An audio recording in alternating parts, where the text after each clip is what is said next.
Me hace acordar, primero buenas tardes, ¿no? Ustedes tampoco habían nacido. Bonavena, un boxeador que después muere, pelea contra Cassius Clay, que era un campeón. El argentino va a Estados Unidos a pelear contra Cassius Clay y todos le daban consejos cómo había que ganar a Cassius Clay, que era un fenómeno. Y digo, ustedes me dan muchos consejos, pero cuando me sacan el banquito me quedo solo en el ring y no hay nadie que te ayude y se encontraba contra el campeón. Bueno, me encuentro ya solito, me dejan en el banco, vamos a empezar esta charla.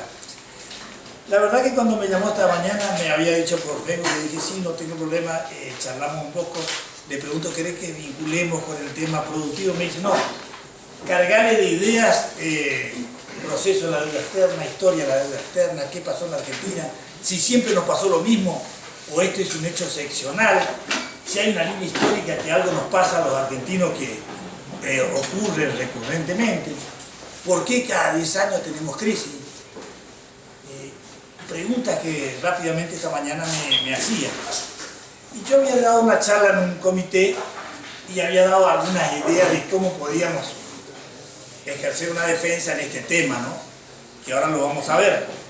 Pero lo que hablábamos recién con otro profesor es, nosotros no venimos con verdad absoluta.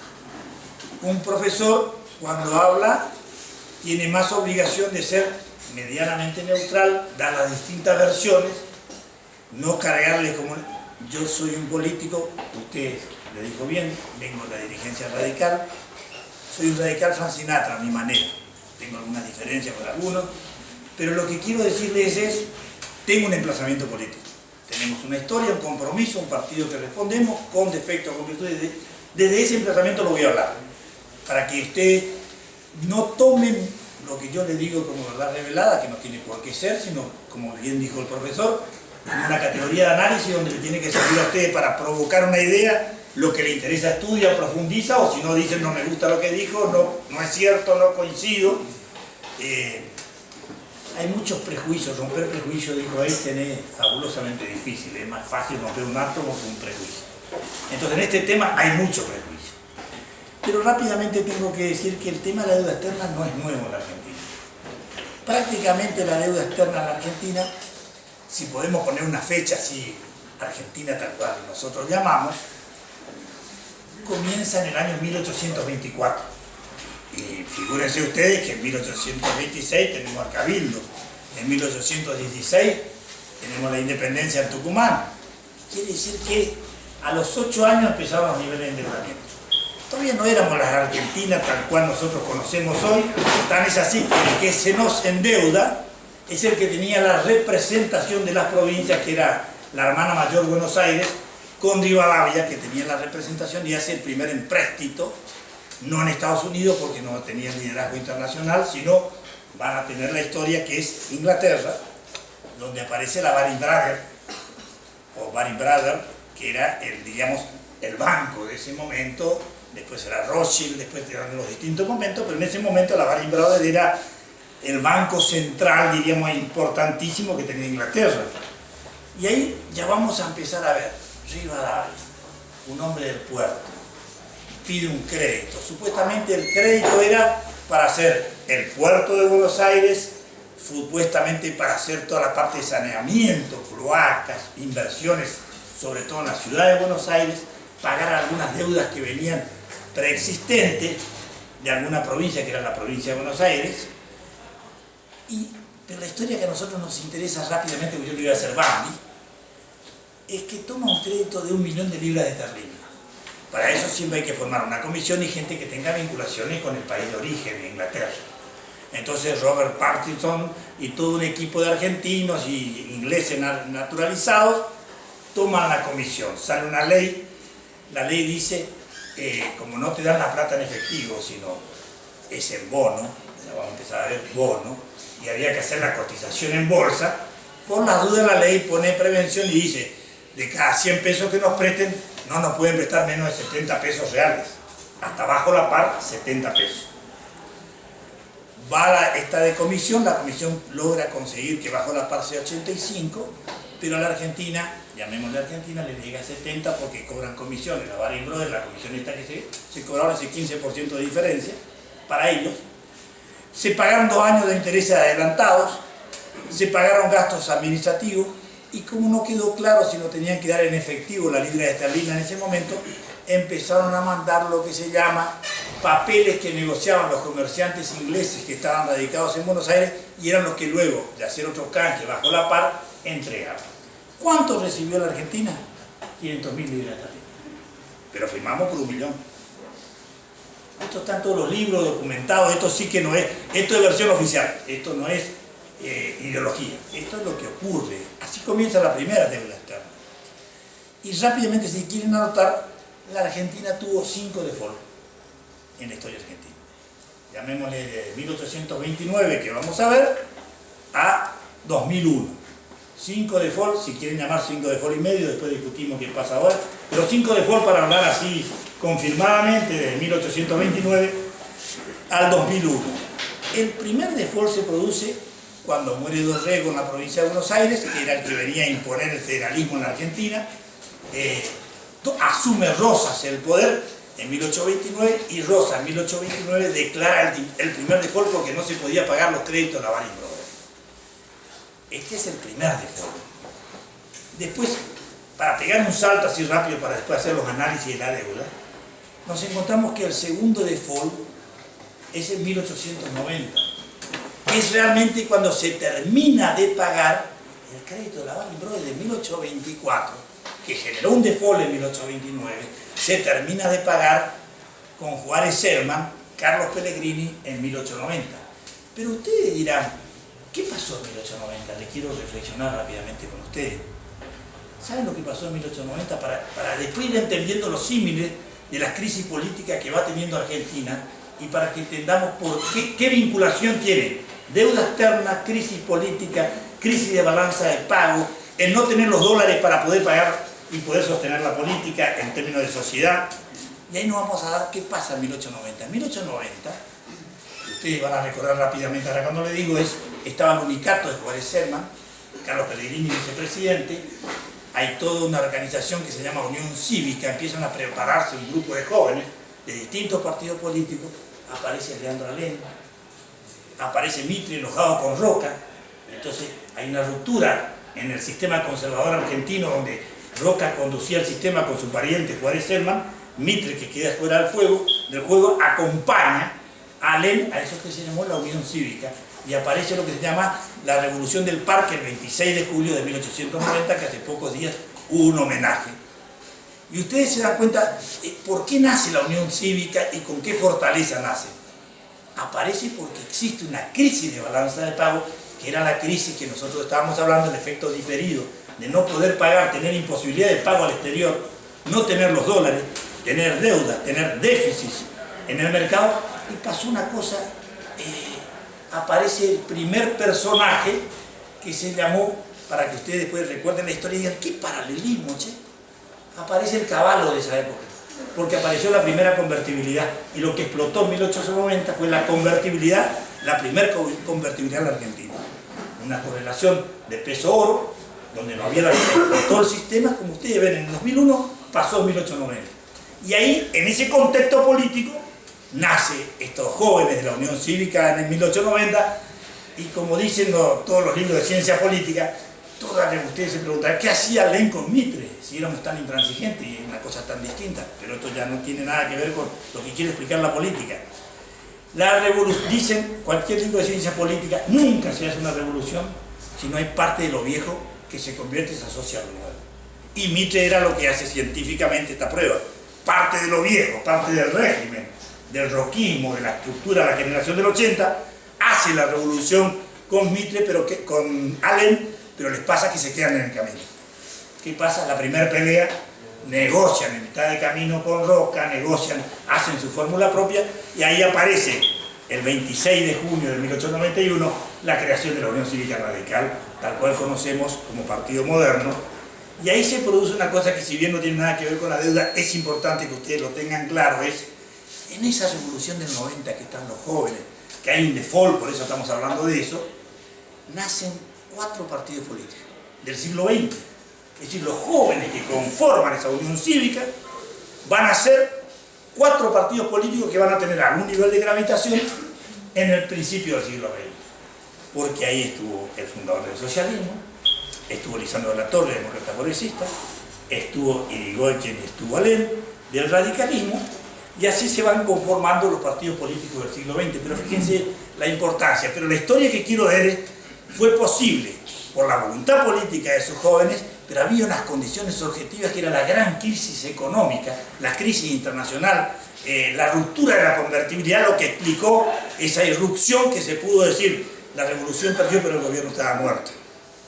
Esta fue la frase porque asume después Carlos Pellegrini, toman el poder, seguimos haciendo revoluciones porque el radicalismo utilizó varios métodos, primero revolución, después abstención, después intransigencia y después ganamos por las urnas en 1916. Esto ya he pasado un aviso, no tenía nada que ver con el tema, pero digo para que vayan entendiendo cómo se producen los procesos.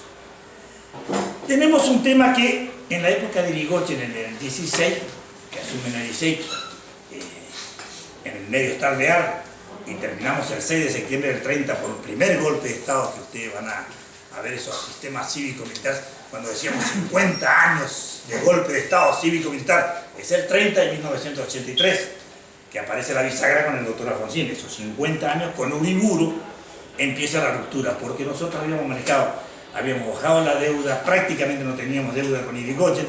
Con Alvear tuvimos un poquito de deuda, pero tuvimos un crecimiento espectacular a tasas chinas espectaculares en la época de Alvear. Tuvimos la creación de YPF, de yacimientos petrolíferos fiscales, yacimientos carboníferos, toda la infraestructura, que era una infraestructura de desarrollo autónomo, empezamos a crear con Irigoyen y con Alvear y manejamos muy bien el tema de la deuda externa.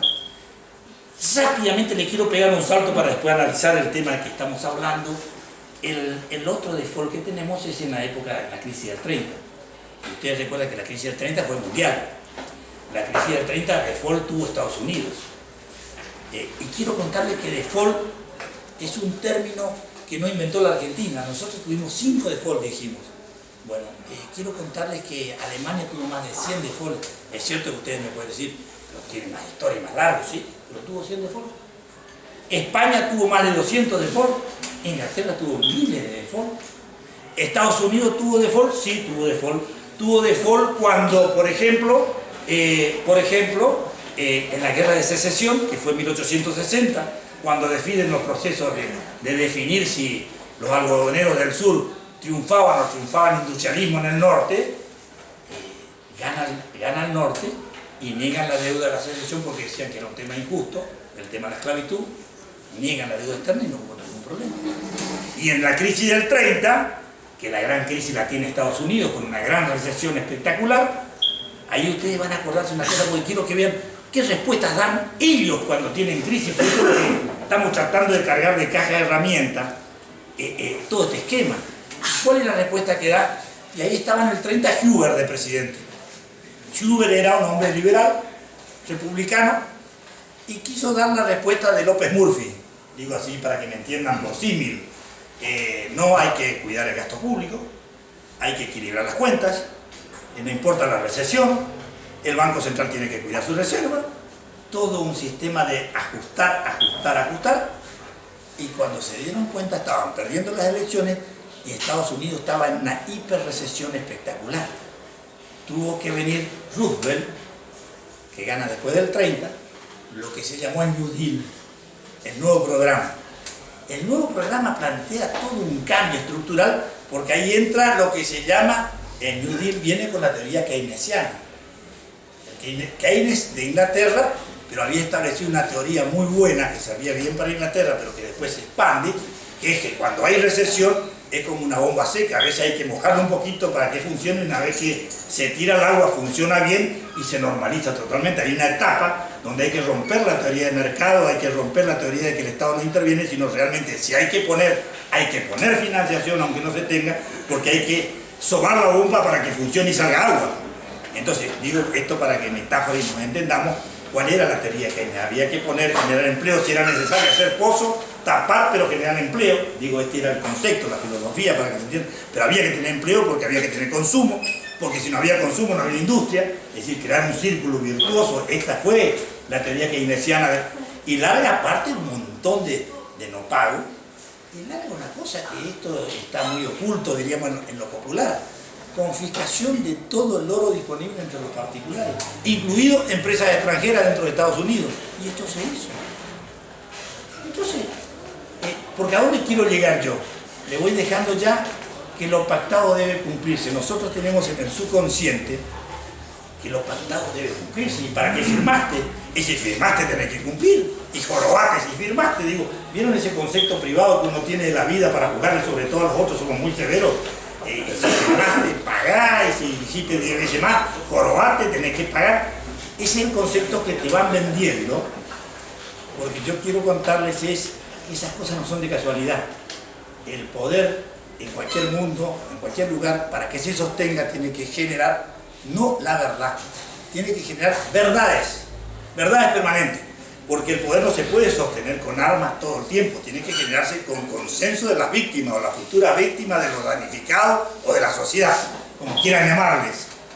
Pero la única forma que se sostiene un poder es creando verdades, que haya consenso aún del que va a ser víctima, y para eso hay que repetir. Pero para eso hay que tener un ejército en los medios de comunicación que hablen a favor de la teoría del poder y de la teoría de los que crean la verdad. Pero para eso hay que tener universidades, y para eso hay que financiar a los que piensan parecido, y para eso hay que facilitarle a todo aquel que piensa parecido al sistema, tenga que ir a estudiar donde facilita el sistema, se enseña el disquete, y después se vienen a los propios países a repetir la historia, y son los que se llaman después los verdaderos anestesistas de las sociedades, que hacen que aparentemente cuando se toma la vitamina no duela tanto cuando se toma el remedio, y hagan la explicación, y encima después cuando haya que pagar te convence que si no pagás sos un inmoral, tenés culpa, no importa si te quedas sin empleo, si le falta comida a tus hijos, porque lo primero que hay que hacer es cumplir con la palabra empeñada. Es decir, arman un sistema, capaz que le estoy exagerando y provocando, pero para que se entienda que esto se trabaja, y esto lo habla muy bien Foucault en Vigilar y Castigar, en biología, en biotécnica, en lo que significa el biopoder, cómo se trabaja psicológicamente y cómo el poder tiene que crear su verdad. Yo no le sigo a Ernesto Laclau, pero le tuve que leer a Ernesto Laclau para entender, por ejemplo, qué es hegemonía, universalismo y verdad. Y explica muy bien esto porque tiene que ver con la decisión que van tomando los argentinos en los distintos momentos. Por eso que estoy hablando de este tema del poder. Noel, sí. Una acotación. Ellos el año pasado dieron economía política. Y la primera palabra que yo pongo arriba es poder. Y la segunda, política. Más allá de que el concepto de economía política, pero lo pongo en vertical, casualmente porque todo lo que vos estás diciendo está casi en unísono con lo que desarrollamos de esta cuestión del poder que va condicionando institucional y por tratados el tema. Entonces voy a ser más rápido así. No, pero te digo que viene espectacular por lo que está diciendo. Entonces, Ernesto Laclau habla hegemonía, universalismo y particularismo, un libro, ¿no? Ernesto Laclau es un profesor que murió hace poco. La mujer es Moffett, una francesa, que después escribe también otro libro. Él es argentino, pero estudió mucho tiempo en Inglaterra. Después vino de asesor de Néstor Kirchner y de Cristina Kirchner, pero por eso digo, lo leí para entender algunas cosas que disiento con él, pero hay verdades como el marxismo, que para hacer interpretación, al marxismo hay que leerlo, porque tiene interpretaciones, métodos de interpretación que son espectaculares. Sin ser marxista, los que quieren entender en serio economía y entender política, leen Marx, toman lo que tienen que tomar como método de interpretación y de análisis para poder llegar a algunas soluciones. Y en esto ustedes van a ver, Laclau es de origen marxista, después filomarxista, después supera esto, pero siempre tiene esta formación, ¿no? Bueno, Erich Hoffmann, el historiador más importante del siglo XX, es de origen marxista, pero es uno de los profesores más respetados, murió ahora, más respetado del siglo XX. La historia del siglo XX, alguien que quiera leer completa la historia del siglo XX, se llama Ciclo Corto del siglo XX y el Ciclo Largo del siglo XIX, porque él considera que el siglo XX comenzó en 1917 con el comunismo que gana por primera vez en Rusia y termina el siglo XX cuando cae la Unión Soviética en 1991. Esa es del siglo XX para él desde su perspectiva, pero este es un tema aparte. Acá donde quería llegar al tema del poder es que cuando hablamos de hegemonía, universalismo y particularismo, ¿qué quiere decir esto para que tengan claro? Un gobierno Una corporación. Dijimos que no se puede tener armas todo el tiempo, hay que tener atrás, pero no se puede usar todo el tiempo armas. Tiene que haber consenso para poder vivir, desarrollar, pero a la vez tiene que aceptarse las reglas de convivencia. ¿Cómo se hace, se preguntan estos analistas, para que un interés particular, mi negocio particular, ustedes lo compren como propio? Ese es el esquema del poder. ¿Cómo hacemos que mi negocio, lo que va a hacer funcionar para mí, no para ustedes, yo les venda de que el interés particular de esta empresa y de este gobierno, ustedes tienen que comprar que son valores de ustedes? Ese es el trabajo de los científicos que están alrededor del poder. ¿Y cómo hacen? Dice, bueno, un interés particular pueden comprar un tiempo y no es sustentable. Un interés hegemónico puede tener poder, pero tampoco es sustentable en el tiempo. Lo que tenemos que hacer es que sea un valor universal. Y el valor universal es cuando todos compraron, mayoritariamente compraron como valor propio lo que es ajeno. Y eso es lo que se llama la peor derrota cultural. Porque la peor derrota que existe en la dependencia es la dependencia cultural. Comprar valores ajenos, creyendo que son propios y defenderlos como propios. Ese día el imperio ganó, los grupos ganaron porque no necesitan balas, sino es publicidad un poco, aparato, periodista, insistencia y la batalla está ganada. Esto es lo que me parece a mí, en gran parte tengan en cuenta esto que dije, porque van a entender qué nos fue pasando con la deuda externa, porque pasaron partidos políticos, pasaron gobiernos, y siempre tenemos una explicación, pero no nos va bien. Este es el mensaje final, pero lo que les quiero decir, ustedes van a ver otra crisis que tuvimos es en el 70, y en el 70 también tuvo el mundo. ¿Cuál fue el negocio del 70? Les cuento rápidamente, ustedes dirán, ¿qué tiene que ver todo esto, doctor? Bueno, se organizan los árabes y dice, vamos a crear la OPEC. Cuando crean la OPEC, hacen un monopolio, oligopolio del petróleo. Aumentan en forma espectacular los barriles de petróleo, la crisis del 73. El mundo industrializado necesita petróleo. Entonces Europa, Estados Unidos tienen que ver cómo hace. Estados Unidos tiene más forma de defenderse que Japón y que Europa, y entran en un problema espectacular, una recesión, y generar dólares y generar la moneda. Todavía no estaba el euro, pero digo para hablar así, el euro para hablar rápido entre nosotros, porque no estaba en ese momento. Se encuentran que empieza a haber un excedente espectacular de los árabes, pero los árabes tampoco tienen un sistema financiero adecuado para colocar. Entonces necesitaban, paradójicamente, del sistema europeo, del sistema japonés y del sistema americano para colocar esos petrodólares, que sí tienen el sistema. Ahora, ¿cómo fue el sistema? Como Europa estaba en recesión y había algunas recesiones en Estados Unidos, no se podían prestar a sí mismos ni a sus empresas. Entonces, ¿cuál era el negocio? Había que obligarle inteligentemente a los países en desarrollo, subdesarrollados, a que se endeuden aunque no necesiten. ¿Escucharon ese concepto? Había que tomar la decisión política porque había excedente, tasa de interés que se le pagaba a los petrodólares y había que generar la diferencia de tasa, hacer colocar, y es la orquesta que empezaron a armar. Ahora, la pregunta que nos hacemos es, ¿tomaban los gobiernos en ese momento democrático ese discurso? No. Y entonces si no tomaban ese discurso, ¿qué había que hacer? Y ahí van a ver ustedes que no es casualidad, porque ¿qué tiene que ver la política con lo que estamos hablando? Empezó un sistema dominó a caer la democracia en América Latina. Cayó Chile porque había que endeudar, cayó Brasil, cayó la Argentina. Cuando nos dimos cuenta, por efecto dominó, respondiendo no solo a esto, porque alguien que sepa, que haya leído me dice, no, pero mire doctor, que también cayeron por la Guerra Fría, cayeron por el sistema de la doctrina de seguridad de Estados Unidos, que estaba viniendo el comunismo, que estaba muy fuerte. Es cierto, esa es gran parte de la explicación, y lo que estoy diciendo yo también complementa esta información política. Es decir, por un lado la doctrina de seguridad nacional, había que defender el hemisferio que no era comunista, había venido la revolución cubana en el 59, que estaba concretándose y podía expandirse en el mundo, había ganado Allende en Chile, que era, diríamos, pro-comunista, por decir así, o una izquierda muy fuerte, que no aceptó a Estados Unidos.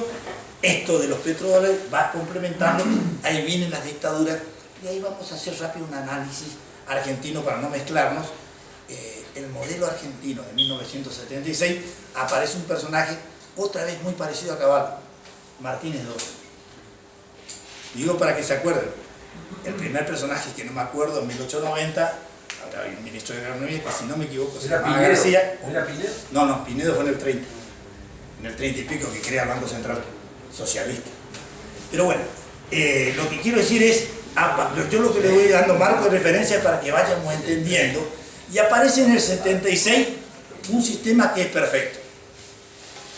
La Argentina prácticamente no tenía deuda. Cuando cae Isabelita, cae por problemas de crisis política, pero así en el verso de crisis económica. Debíamos aproximadamente, escuchen ustedes este número que debíamos, 7.000 millones de dólares. Eso es todo lo que debíamos. 7.000 millones de dólares. Al Fondo Monetario. Sí, organismo internacional. 7.000 millones de dólares. Es decir, era un monto totalmente manejable. ¿Qué hizo la dictadura? La dictadura hizo una cosa atroz, aparte del tema de la deuda de sangre, que es un tema que para otra clase no es para, pero sí quiero decir, estoy hablando de deuda externa. Lo que hace es dar liberación a la cuenta corriente. ¿Qué quiere decir esto? Le voy a traducir. Que las empresas y las corporaciones que están en Argentina puedan endeudarse en el exterior sin notificar al Banco Central y sin tener autorización de gobierno, como hace cualquier país serio del mundo, para evitar crisis, corrida y política macroeconómica tengan un inconveniente. Ahora, aparte de esto, ¿qué significa eso? Como había excedentes de petrodólares, recuerden ustedes, en Europa, el endeudamiento, la empresa que tenía acceso al crédito en el exterior, lo tenía muy barato. Doy un ejemplo para exagerar. En Europa conseguía al 0,50 al 1%, y venían y lo colocaban acá al 10, 15 y 20%. Sin trabajar, ganaban la diferencia del que tenía que pagar el país. Esto lo que empezó a aparecer es una desindustrialización en la Argentina. Empezó a aparecer un desempleo. A todo eso, dicen, hay empresas que andan muy bien. Y ustedes van a ver una frase que les voy a dejar ahora. Empieza una política, ¿cómo nos desarman el petróleo? Porque ningún país del mundo entregó su petróleo si no perdió una guerra. No hay país en el mundo que haya entregado su petróleo si no perdió una guerra. La Argentina fue el único país del mundo que entregó su petróleo en la época de Menem, que completan el círculo, sin haber perdido una guerra. Fíjense lo paradójico, la Argentina mágica esta que tenemos. ¿Y cómo hicimos? Empezamos a construir YPF, no Argentina. Como YPF tenía una hiperrenta, el tema petróleo es un negocio en cualquier parte del mundo donde hay una diferencia abismal entre el barril que se consigue, lo que se vende. Es espectacular el negocio del petróleo. Tan es así que es uno de los negocios más importantes del mundo. Armas, petróleo, medicamentos, hoy tecnología.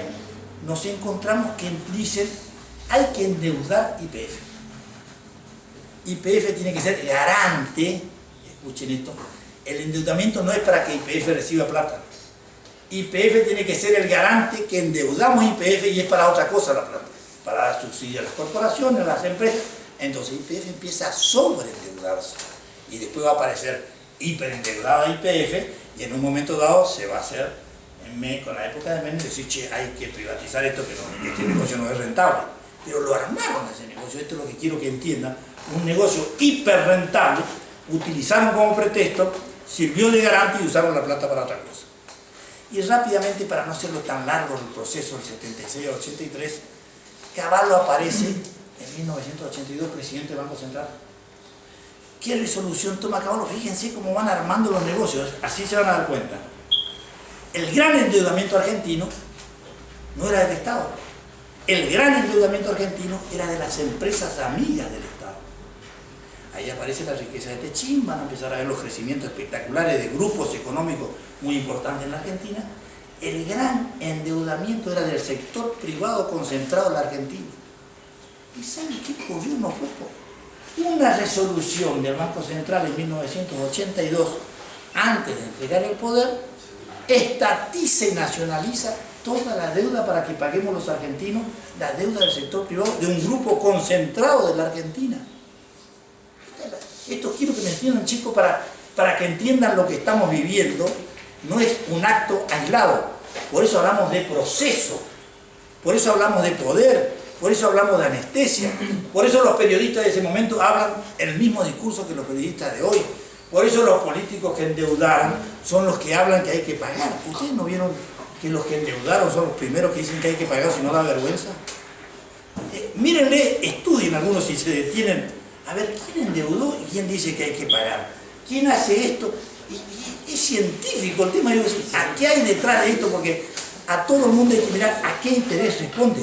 Porque una cosa es la ideología, otra cosa es la política y otra es qué interés juega. Y de acuerdo a qué interés juega, ustedes tienen que ir entendiendo por qué tiene esa posición, porque si no, no entendés. Y esto es lo que pasó. Esto nos dejaron con un endeudamiento espectacular. Partimos de 7.000 millones cuando vino Isabelita y entramos a la democracia de 1983 con 45.000 millones. Nos aumentaron 7 por 7, 49. 7 veces más la deuda a cambio de nada. Y donde encima aparecemos siendo deudores la sociedad argentina a través del Estado porque los particulares quedaban sin deuda.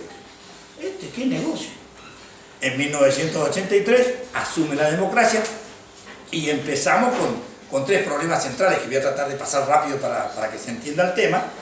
Heredamos 3 problemas: derrota de la guerra Malvinas, un endeudamiento, lo que se llamó la deuda de sangre, que fue la matanza genocida espectacular de la dictadura de 30.000 desaparecidos, y por otro lado un genocidio industrial, laboral y un endeudamiento espectacular. Fueron los 3 desafíos que recibe la democracia en 1983.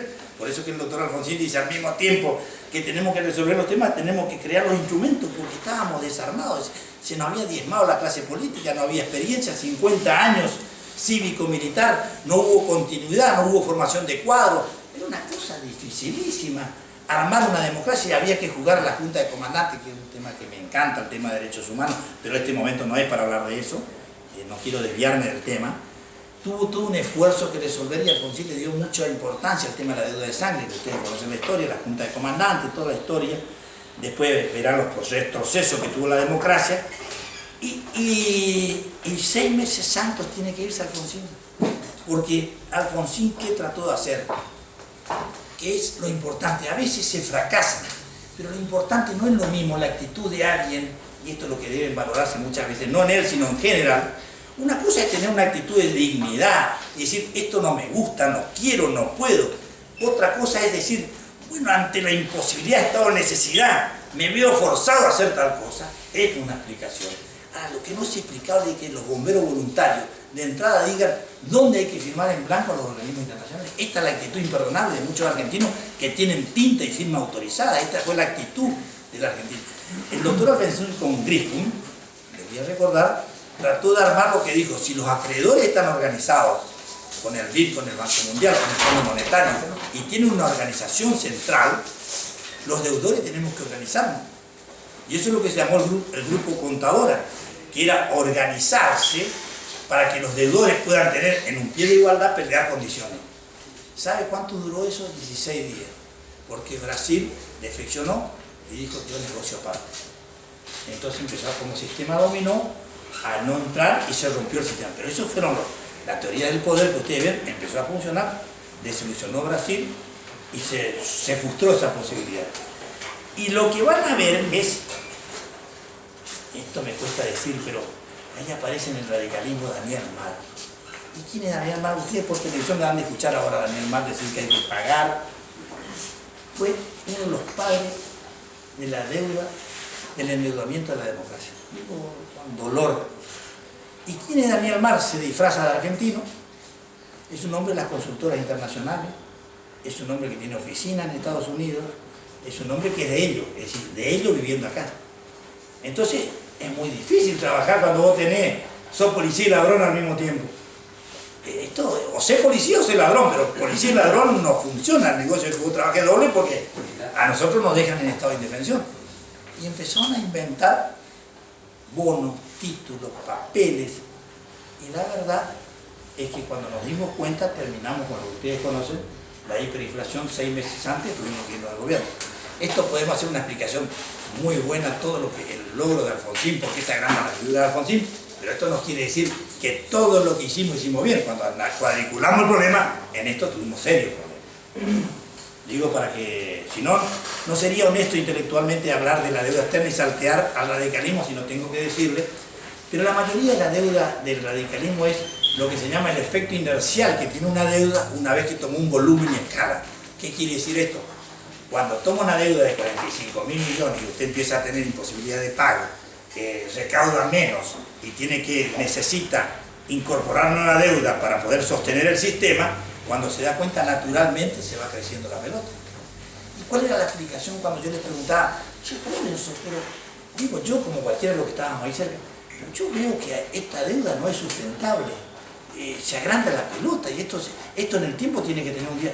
Mira, fulano, nosotros lo que tenemos que tener es confianza, que los mercados quieran hacer los canjes, entonces vamos reprogramando y nos dan 15 años, nos dan 10, después vemos cómo hacemos con otro bono. Pero estamos hipotecando el futuro. Digo lo que vamos a ver que todos se comportan de la misma forma hasta llegar ahí. Era patear la pelota, que se infle la pelota, mientras tengamos confianza entre los mercados. Tener confianza en los mercados significa hiperrenta. Como éramos país de riesgo, usted sabe que los países se califican por riesgo.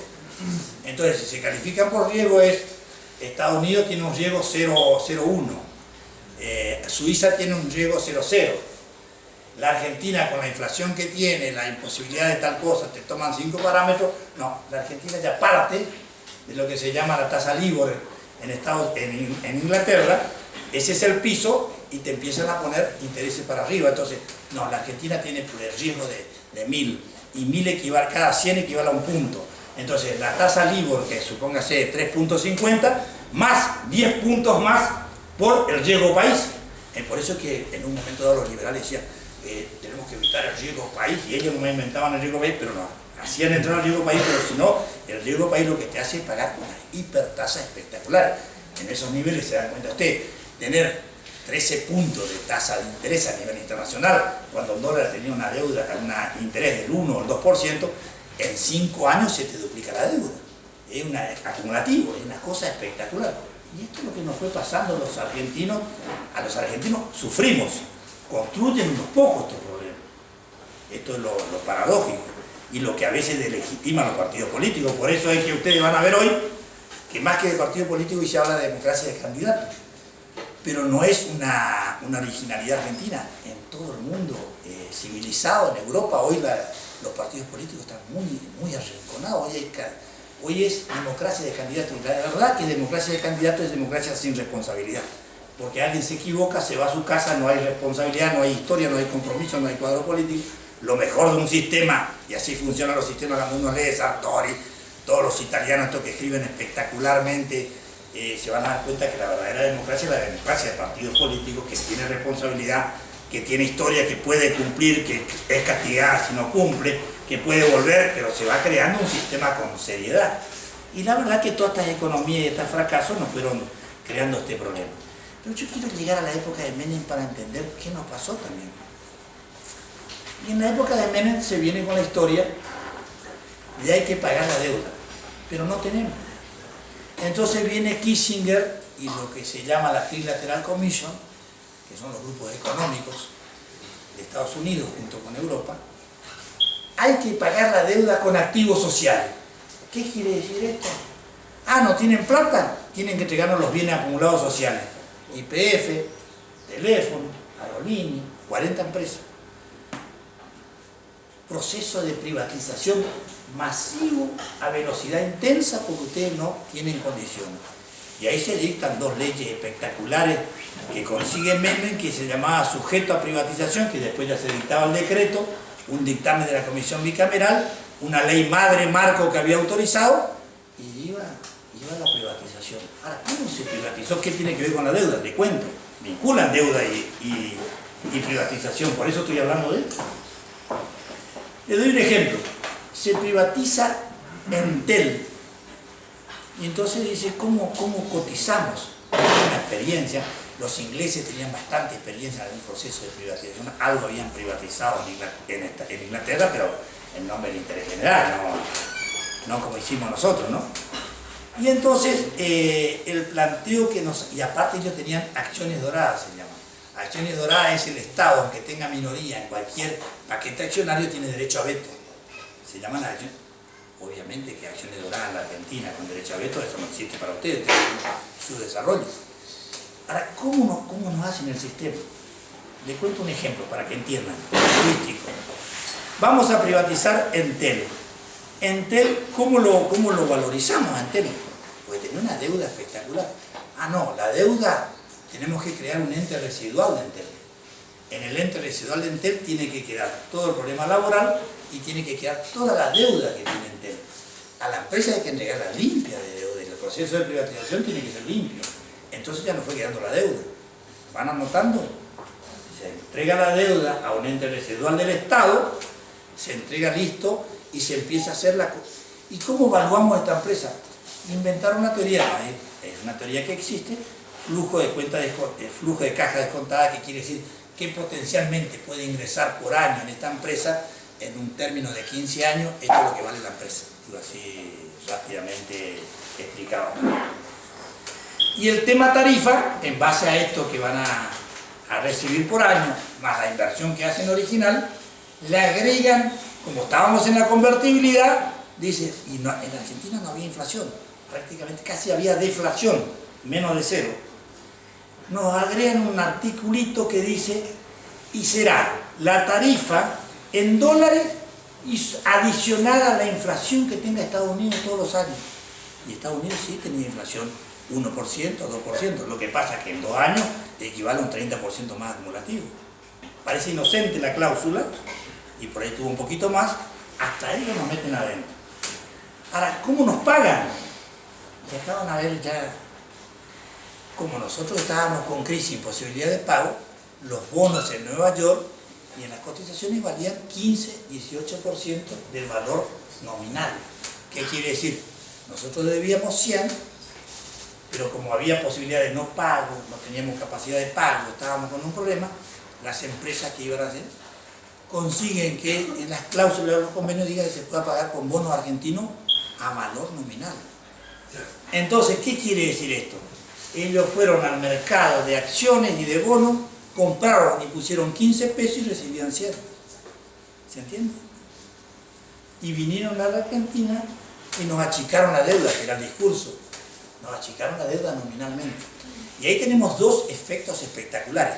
Uno, nos pagaron 15%, lo que vale 100, pero lo más grave es que la rentabilidad estaba computada con el piso de 100, no de 15%. Entonces es la hiperrenta telefónica que ustedes ven en la Argentina, que pudo haber mejorado el servicio, pero cuando ustedes salen a otro lado no entienden por qué de Estados Unidos acá se compra una tarjetita y puede hablar una semana entera por $10 y acá te sale a hablar una fortuna. Entonces, ¿qué hicieron? Hiperrenta, compraron a 15, lo que valía 100, se dan cuenta, y esto multipliquen por las 40 empresas que se privatizó, lo hicieron con Aerolíneas Argentinas. Con Aerolíneas hicieron algo peor. Los españoles vendieron los aviones que eran nuestros, hicieron un leasing para tener la empresa porque tenían la línea de bandera, alquilaron aviones, vendieron los edificios que teníamos en todo el mundo. En París teníamos un edificio que vale una fortuna, lo vendieron. Entonces cuando nos devolvieron nos entregaron aviones con leasing y sin todos los edificios. Y una hiperrenta durante el tiempo que usaron y nunca pagaron. Una cosa, esto fue la privatización en Argentina.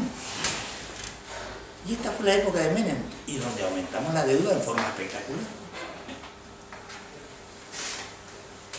Viene, y ahí y ustedes tienen que darse cuenta qué es lo que nos va pasando con la convertibilidad, para acuérdense de Juárez Selman. ¿Qué es la convertibilidad? La convertibilidad es poner $1, $1, yo te paro la inflación, y ese fue el discurso que le vendió Cavallo a Menem. Ahora, eso razonablemente en el tiempo hace un shock y para la inflación, que es lo que anestesia de la gente que después va a ser los damnificados. La gente compra el verso y dice, no, pero si paró la inflación y me pudo endeudar en cuotas. ¿Se acuerdan ustedes que se hablaba del voto cuota? La gente defendía porque se pagaba en cuota un montón de cosas que antes era imposible. Pero lo que nos estaban dando cuenta es que había una contraindicación de, como le llamábamos nosotros, como que usted tenga una diabetes, que es el enemigo silencioso que va carcomiendo los órganos. Eso era la convertibilidad. Y en la medida que más dure y usted no trate eso, más daño le hace al organismo. Eso hizo la convertibilidad con el retraso cambiario. Porque ¿qué hizo el retraso cambiario? Nos quitó competitividad en el mundo, no pudimos, las economías regionales se destruyeron, no podíamos competir, los productores estaban sobreendeudados en dólares con tasas de interés altas, lo que implicó ese gran nivel de endeudamiento espectacular.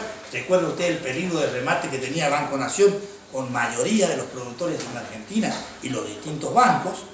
Entonces, la convertibilidad implicó en un momento dado lo que parecía como razonable, empezó a necesitar 10.000 millones de dólares por año para mantener la convertibilidad. En la medida que alguien esté dispuesto a financiar en el mundo, la convertibilidad se mantenía. En la medida que se corta la financiación, explota. El mundo y sus acreedores privados no estaban dispuestos a financiar 10.000 millones de dólares. El único que estaba dispuesto a financiar fue el Fondo Monetario Internacional. Y lo grave, segundo error, va a decir, pero vos sos radical o no sos radical. Sí, soy radical, pero quiero contarle que tuvimos un problema. Cuando nosotros ganamos en 1999 con el doctor de la Rúa, ganamos, se reúne Chacho Álvarez, de la Rúa, Federico Storani, Moró, otro equipo de la Alianza, Machinea, todos unos técnicos, y el debate fue, escuchen esto porque parece una cosa de antología. El debate es, ¿seguimos con la convertibilidad? Después de haber ganado 11. ¿O salimos de la convertibilidad? Se hace el debate, yo en esto tengo documentación, de que, y si no hay un libro de Bonelli, el periodista Las Dos Voces escribe una tapa amarilla, un libro, lean Bonelli, este debate en el edificio Sancor, se reúnen ahí en la calle Córdoba de Callao. Moró, Storani y Baglini se oponen y dicen hay que salir de la convertibilidad porque necesitamos para el año que viene 12.000 millones de dólares, nadie nos va a financiar, hay que pagar el costo político, pero la gente nos tiene que, creo que la gente quiere el voto cuota, ganamos, pero... Y se decidió hacer menemismo con honestidad. Le estoy contando la historia real y esa fue la muerte, ese es el pecado original, que a los 4 meses el radicalismo ya no ganaba en la opinión pública la renovación parlamentaria, y es la crisis que se construyó lamentablemente por no haber salido de la convertibilidad, que era un piloto automático. Y esto es la metáfora que yo siempre doy, es un avión que va a 9.000 metros de altura y hay una montaña a 12.000 metros de altura. Si usted quiere seguir con piloto automático, hay un momento que el avión choque con la montaña. Y eso fue la explosión y salida de convertibilidad. Porque el último año, miren lo que nos pasa, otra vez van a ver el manejo externo, ¿no? ¿Qué hace el Fondo Monetario? Nosotros con De la Rúa empieza a jugarse 3.000 millones de dólares del Banco Central, porque lo que quiero que tengan claro es deuda externa, financiación externa y fuga externa son gemelos. Y normalmente el endeudamiento externo está para financiar la fuga de las empresas, porque hay que tener los dólares para que se pueda ir. Entonces arman un endeudamiento para fugar. Se fuga por mes. 3.000 millones, esto es un aviso en el avión, cuando usted va, me estoy quedando sin nafta, te está avisando, hay alarma, y marzo 3.000, abril 3.000 y así sucesivamente, se oxigena un poco el sistema con el megacanje, ustedes recuerdan el término de megacanje, con una alta tasa de interés, canje de bono, pero mayor endeudamiento, con mayor tasa de interés por el riesgo que tenía, blindaje primero en abril, megacanje en julio. Y para seguir sosteniendo no alcanzó eso. La Ana Krusger, que era la presidenta del Fondo Monetario Internacional, entrega 5.000 millones de dólares, que es la última financiación que nos dan en julio, y se nos va en fuga de divisas en una semana. Estábamos en el horno. Y seguimos en la convertida, y había que salir, muchachos. Esto digo, la crítica, esta fue la desgracia de hacer menemismo con honestidad, y nos comimos una bomba de tiempo que fue gastada, malversada y armada por Menem, la última etapa de la Rúa. Pero no contento con eso, lo llamamos a Cavallo a que nos arregle el problema. El que había armado la bomba, el que nos había armado la historia, el Cavallo de 1890, el Cavallo del 30, el Cavallo, digo Cavallo para él. Le llamamos y dice, este tiene que tener a salida la hoja en blanco que no tenemos. Se habían agotado los economistas nuestros. Digo, esto nos pasó. Viene Cavallo, ministro de Economía. Me acuerdo que en los libros fue un revuelo, una discusión, una locura. Pero bueno, se estaba incendiando el país. Entra Cavallo y Cavallo hace el fracaso del siglo que ustedes conocen. Lo que empezó a hacer restricciones bancarias, corralito. Después, bueno, viene la historia del corralón. La crisis. Y ahí viene la crisis del 2001. y asume Duhalde, pero para llegar a Duhalde, fíjense lo que es la crisis, ¿no? Ahí sí era diputado nacional, yo asumí cuando cayó de la Rúa, diputado nacional. Cuento la historia, el 6 de enero tomamos aviones privados, toda la Argentina, todos los diputados, porque el 6 de enero había que estar en Buenos Aires para votar la ley de emergencia, la que ustedes vieron que se votó, porque el país explotaba, es decir, el país se caía. Tan y así que en 15 días, noten esto, en 15 días cayeron 5 presidentas. Y de Urquiza al 2001 habíamos elegido 54 presidentes, quiere decir que en 15 días la crisis de la salida de convertibilidad se comió el 10% de los presidentes. Solo había 2 granaderos en casa, no había poder. Se hablaba en ese momento de una salida de intervención internacional con el precedente de la Segunda Guerra Mundial, cuando termina la Segunda Guerra Mundial, que intervinieron Austria, que era un país que no era viable en ese momento, después de la crisis que tuvo de anexión con el nazismo, intervienen el país y querían usar esa jurisprudencia para intervenir en la Argentina internacionalmente, porque no había capacidad de poder y de disciplina. Ese nivel se estaba discutiendo. Ahí dictamos la ley donde blanqueamos la salida de la convertibilidad, donde hay una devaluación de 1 a 3. Es una cosa fuertísima la devaluación. Ahí sí hubo devaluaciones, ahí hubo, ¿se acuerda usted lo que se llamó la especificación asimétrica? Todo costo que tuvo que pagar el Estado Nacional. Especificación asimétrica significa compensar a los bancos lo que iba pagando y perdía el otro. Y lo que hicimos es, diríamos, podemos ver 2 visiones. Una es, le financiamos con la devaluación, le regalamos la plata a los deudores, diríamos así.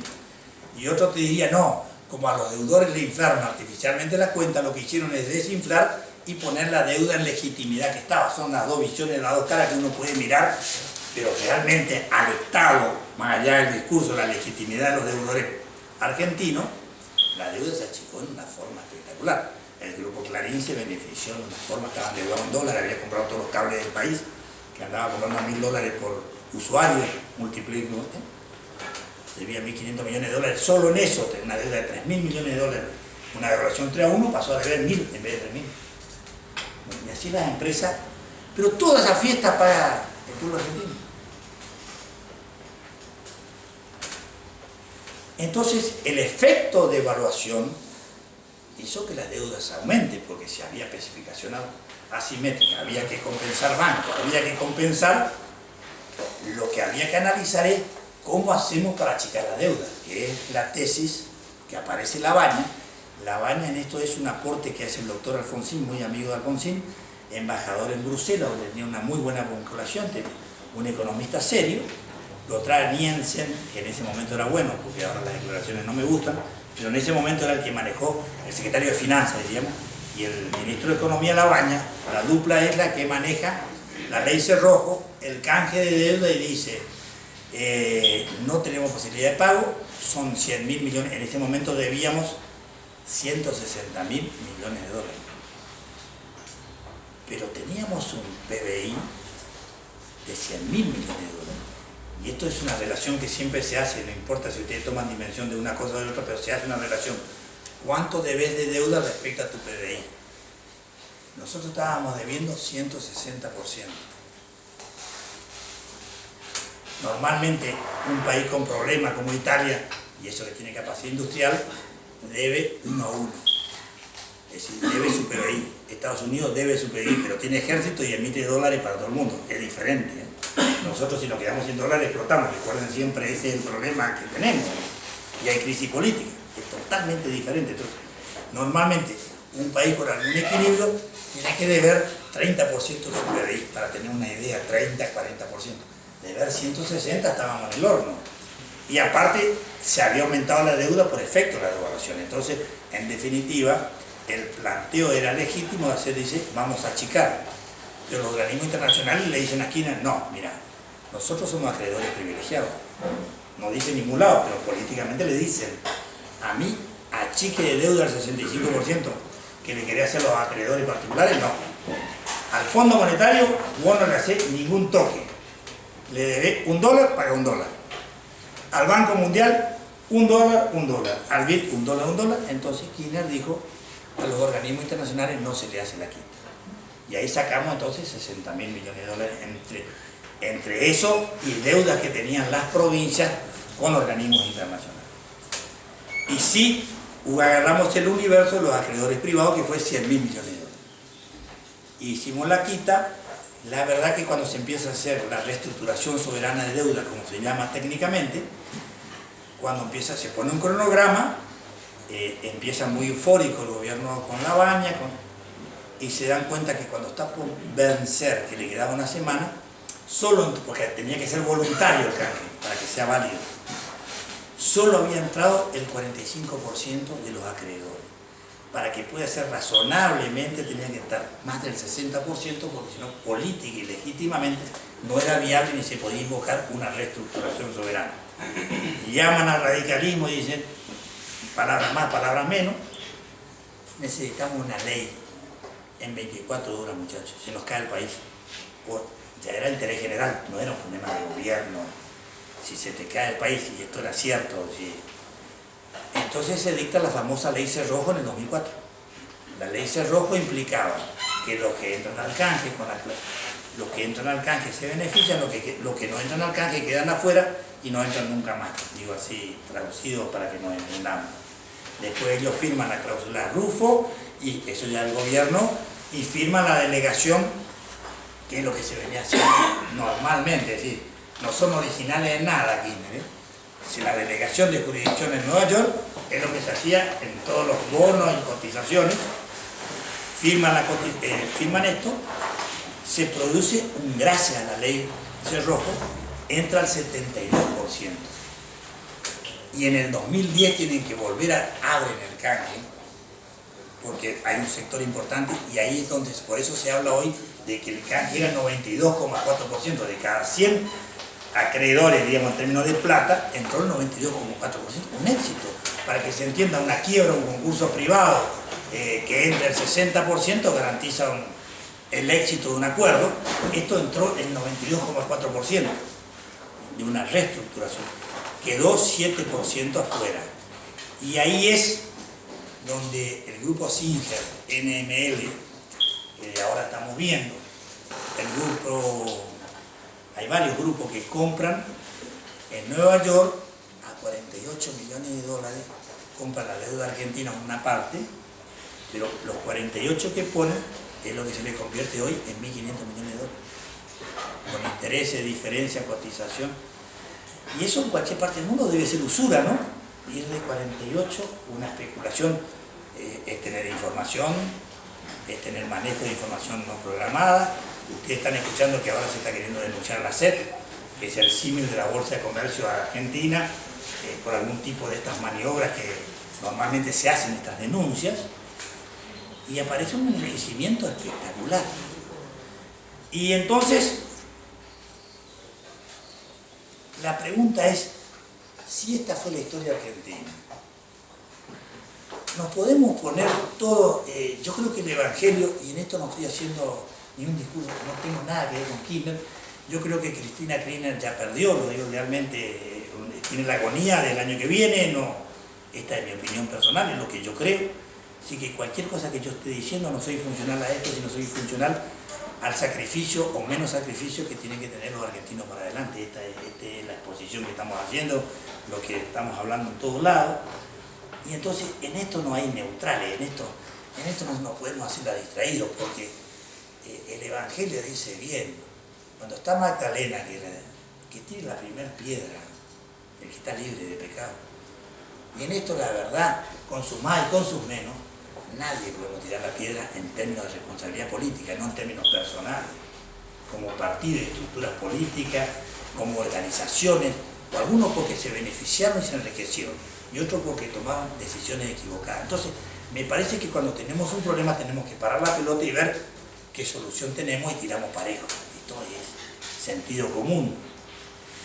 Y la verdad que cuando yo escucho a López Murphy, para dar un ejemplo, a Daniel Mar, a Melconian, a Kachanowski, qué nombre así, digo para que se entienda, estos economistas que trabajan para el poder, que hablábamos de entrada, cuando el Papa era brillante, es brillante, pero el Papa era brillante para todo el mundo, no había crítica. ¿Sabe cuándo se le critica al Papa? ¿Cuándo salen los economistas a criticarle? Cuando el Papa dice la globalización financiera es injusta y permite la concentración de la riqueza y genera pobreza y no resuelve la inclusión social, y aparecen los descartables, que es el término que usa el Papa, los descartables, los hombres descartables de los excluidos, y esto es un sistema injusto y perverso que no es producto de la naturaleza, sino es producto de la decisión del hombre que crea esta gran desigualdad, porque cada vez más riqueza, y resulta que el 1% concentra la riqueza, el 99% financia, y la mitad del mundo no tiene agua y cloaca. Y los niños mueren por todo el mundo. Entonces, este modelo no cierra, dice el Papa, sin que signifique que sea comunista. ¿Qué le contesta el Tea Party americano republicano? Le dice, el Papa es comunista. Como no se anima Kachanowski a decir eso, los economistas, dice, yo soy católico, estudié en escuelas católicas, pero el Papa, que yo sepa, y se hacen así los irónicos, tiene dogma de fe y no discute en cuestiones de fe. Ahora, en cuestiones de economía que él no sabe, que transita, puede equivocarse, y como lo está haciendo ahora que se equivoque, le tenemos que perdonar cristianamente, pero la verdad que no tiene razón nada, lo está diciendo, sí, salieron a morderle al cuello, es decir, así trabaja el sistema, pero el que pone en el tapete en el mundo hoy, esto de la desigualdad, del crecimiento de la riqueza, de la globalización financiera que desarma familia, es el Papa, es el abanderado de todos estos temas. Y entonces nos encontramos en Argentina que todo aquel que dice, ¿y por qué nos pagamos si lo pactado debe cumplirse? Todo ese discursito que ustedes conocen. Yo les voy a dar 4 ejemplos de la vida privada para desarmar el subconsciente que muchos tienen, de decir que si vos pactaste algo tenés que cumplir. Para romper ese concepto, o por lo menos para que tengan de marco de referencia. En el derecho privado, si usted pactó algo, viene del derecho romano, el pacta subservando, lo pactado debe cumplirse.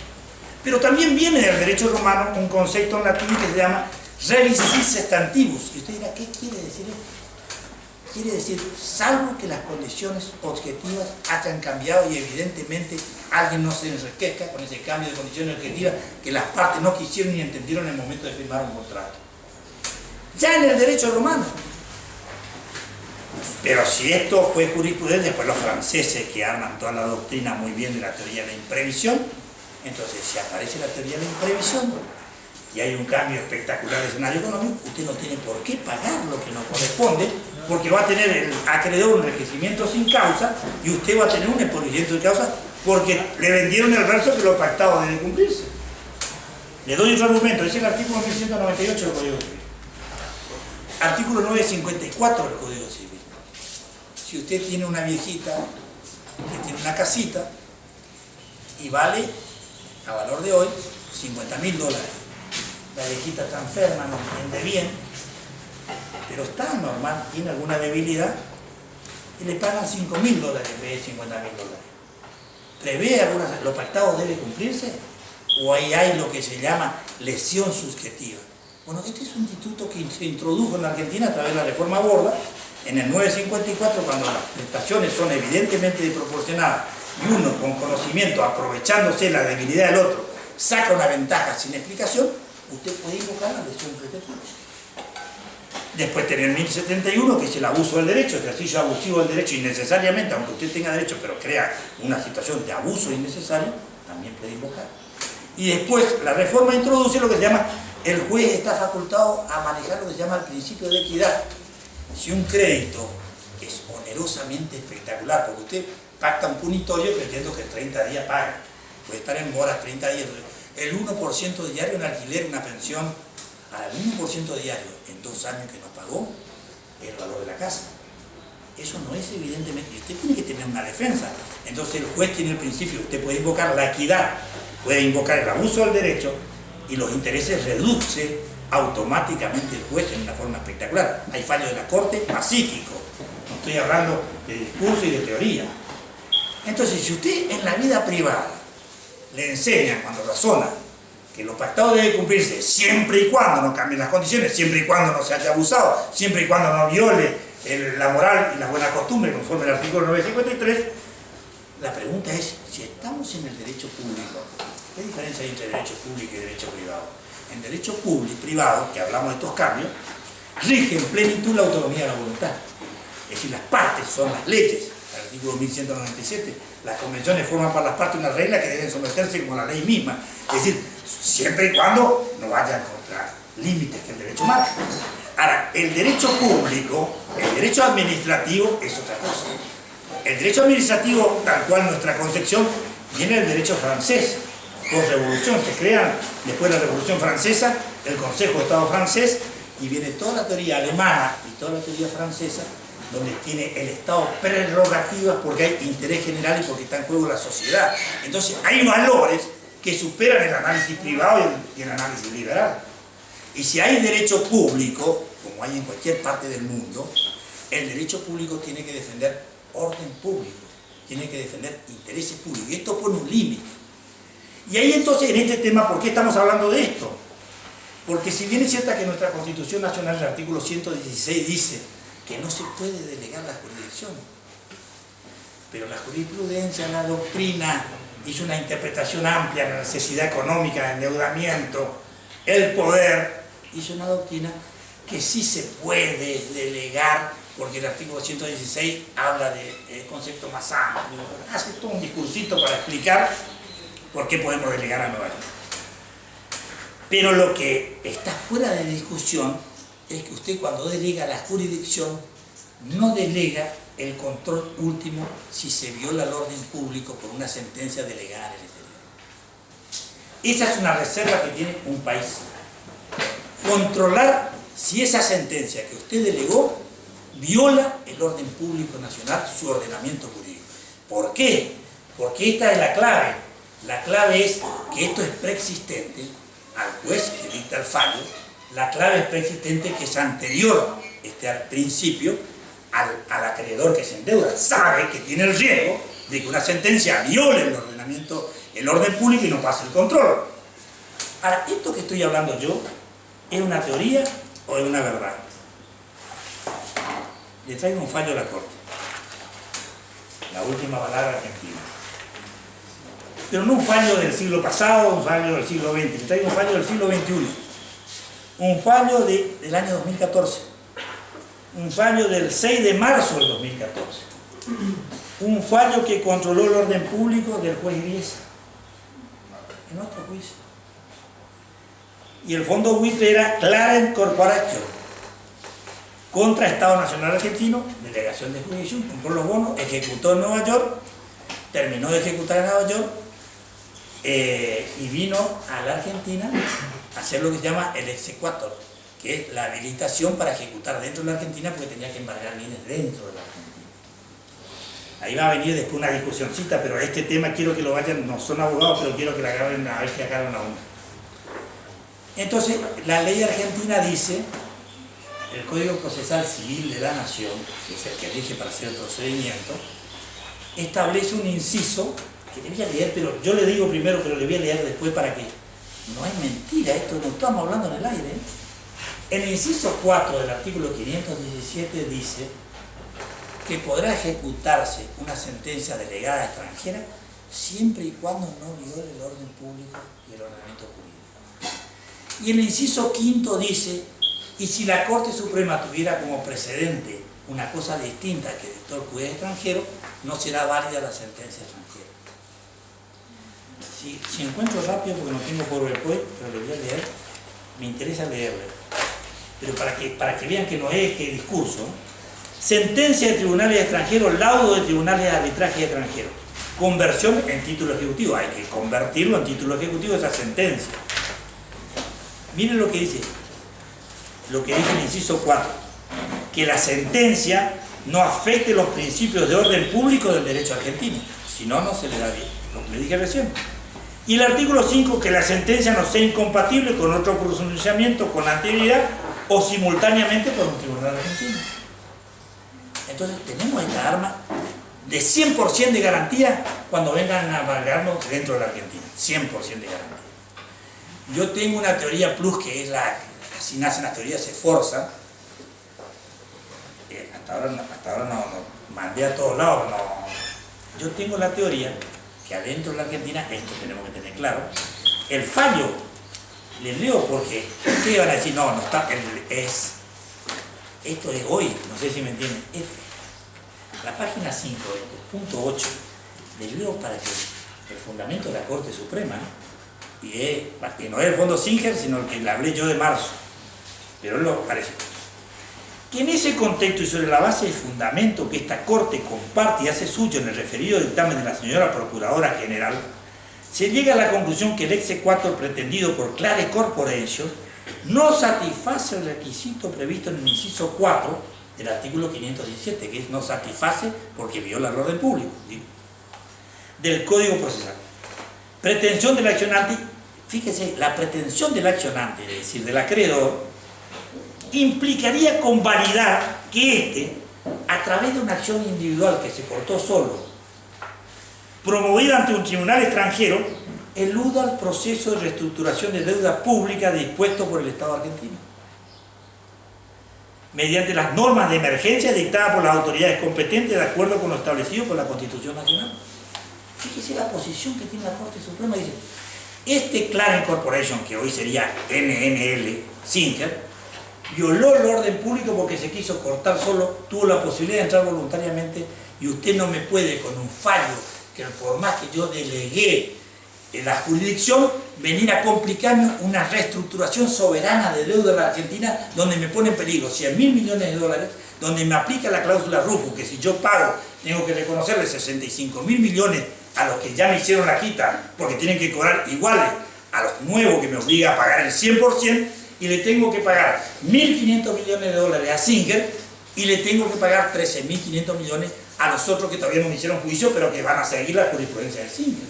Entonces, ¿se dan cuenta ustedes si no se pone en peligro el orden público que un fallo individual de un acreedor que puso 48 millones de dólares quiera poner en peligro 100.000 millones de dólares de una decisión soberana que dio el Parlamento argentino, que no fue declarado inconstitucional en base a leyes de emergencia ratificadas en el 2004-2010? Dice la Corte, señor, esto no, este precedente lo tenemos y está. Acá la única discusión que queda es cómo hacemos para que no hay precedente todavía, es cómo decimos, porque yo tengo la teoría de que Procuradora del Tesoro, que es el fiscal de Estado correntino, diríamos, se llama Procuradora a nivel nacional, que es la que defiende los intereses del Estado argentino, mi tesis es que tendría que presentar hoy una acción declarativa en la Corte Suprema, porque la Corte no se puede despedir en abstracto. El sistema argentino y cualquier sistema judicial tiene que haber causa judicial para poder despedirse. Entonces, ¿cómo armamos la causa judicial? Este es el armaje. Es la Procuradora del Tesoro tiene que plantear la declaración de certeza y decir, el fallo de Griesa con el tema Singer pone en peligro el orden público, quiero que me revise porque ya me está causando daño con la reestructuración, el no pago, el mismo mediador Pola dice que entramos en default. Esto se da cuenta que es el orden público que está en juego y ahí la Corte tiene que expedirse y con ese fallo de violando el orden público recorrer los juzgados, recorrer el mundo con que no se respetó el orden público como hay que respetarlo. La Argentina hasta ahora el gobierno nacional está eligiendo la denuncia por especulación en la SEP, que es el tipo, y está eligiendo estudiar el tema de la Haya, el Tribunal de la Haya. La verdad que el Tribunal de la Haya tiene dos problemas, no quiero decir que no corre y ojalá que corre. Una es que es entre estados, y en este caso tendríamos que romper la lógica de Singer y decir, la verdad que el juez Griesa se extralimitó en su jurisdicción y nos violó el orden público para poder legitimar que es Estado contra Estado, y en esa podríamos entrar, pero tiene una cláusula que dice que los dos países tienen que estar de acuerdo para litigar. La pregunta es, ¿Obama estará de acuerdo para litigar? Esta es la pata del Tribunal de la Haya, salvo alguna cosa nueva que se encuentre, los países tienen que estar de acuerdo. Es decir, nosotros pudimos ir al Tribunal de la Haya en la violación del Carmen, que es el tema de cuando se violó el tema de las pasteras con Uruguay, pero los dos países estábamos de acuerdo que sea el Tribunal de la Haya. Me dicen que redondeo el tema. La idea es, lo único que nos puede salvar es el orden público. No tenemos que pagar porque si no pasamos a deber 100.000 millones de dólares más, ya. Después del 1 de enero vemos, quita, discutiremos, pero hoy el que dice que hay que pagar, para mi humilde opinión, o es un ignorante, o tiene el subconsciente lo pactado de cumplirse, y los que conocen tienen una muy mala fe. Tenemos que en esto ser solidarios con el interés general. La historia argentina es que hay una Magdalena, nadie puede tirar una piedra, hay más y menores. Si usted me llama Cavallo, Martínez II, son imperdonables. Los demás, a veces llevados por las circunstancias, tuvieron por miedo a caer en la cuidar el sistema político en la Argentina, tuvieron que firmar para dar atenuante. Pero la verdad es que me parece que en este tema hay que seguir estudiando el tema de deuda externa, hay que seguir estudiando estas cosas porque tendemos a repetir, porque vimos la historia argentina. Entonces, lo que vine a hacer hoy es a esclarecer, a dar algunas coordenadas, no a tener la verdad, sino que ustedes sigan pensando. Muchas gracias.